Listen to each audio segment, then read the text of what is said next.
Hey guys, so today I'll be teaching you how to do the hand flute. I won't be teaching you how to do it with the cupped hands method, which is commonly known. I'll be teaching you the interlocking fingers method.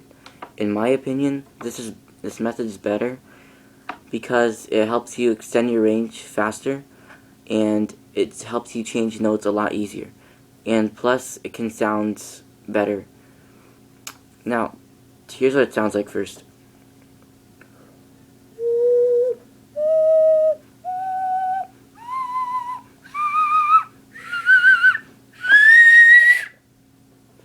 So to start off, you're going to want to stretch out your fingers and put the corners of your fingers together. Now you want it to be quite tight. Tight enough so that you don't feel any air escapages. So you don't feel anything like escaping places where air can escape your fingers. After you've done that, you can cup your hands together. Now this part's really important to get it right because a lot of people mess up, and when they try to do their hand whistle, they say it doesn't work, or this happens.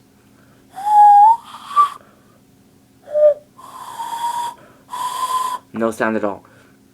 So to fix this, you're going to want to actually push a little bit in the back so that it closes that airspace so that air can't escape from there as easily. So just push a little bit until it closes completely. Now you're going to have to do the thumb placement. Put your right thumb on the knuckle of your left index finger and your left thumb in the middle of your left index finger. Now this part's also pretty crucial to get right, just because again it might have no sound at all.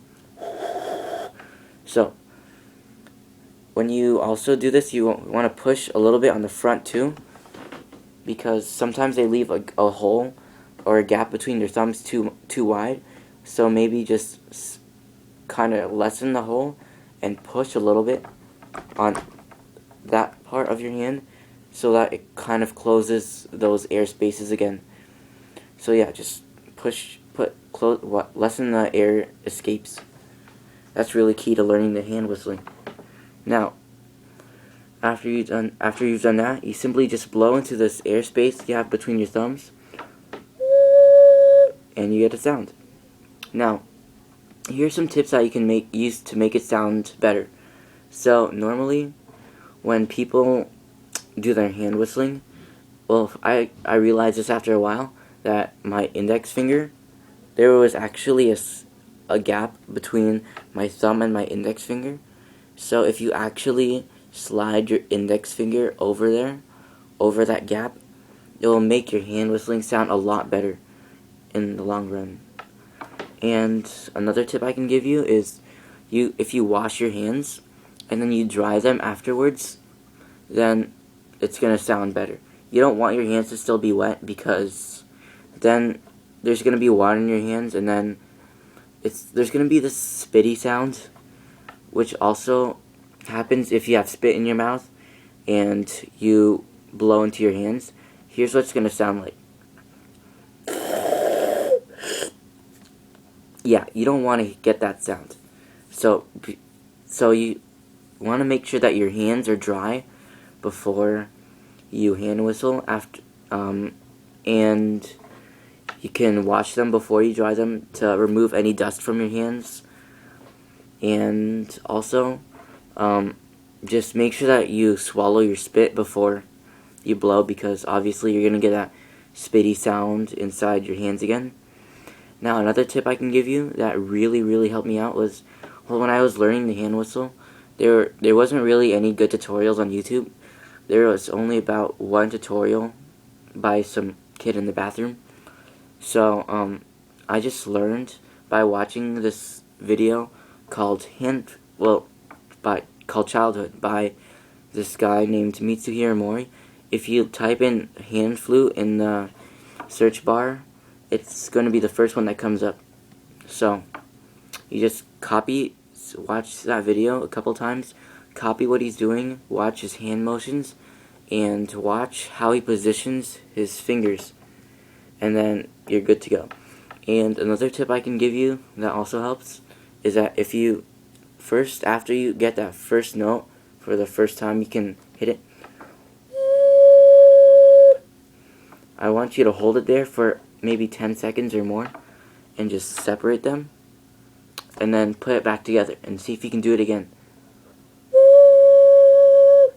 And just keep doing that over and over and over until you can get it consistent, because that will build muscle memory.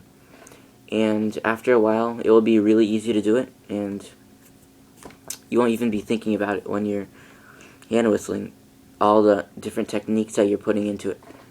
Now, for vibrato, it's really easy, so I can just cover it in this tutorial. So first you need to know that when you blow harder into your hands, it actually increases the pitch slightly by maybe half of a step. And then if you lower, or if you blow less harder, it's going to decrease to put it back to normal. So just do this if you want to get vibrato. So here's what it's going to sound like. Now, I won't be teaching you the specifics on how to change notes for hand whistling.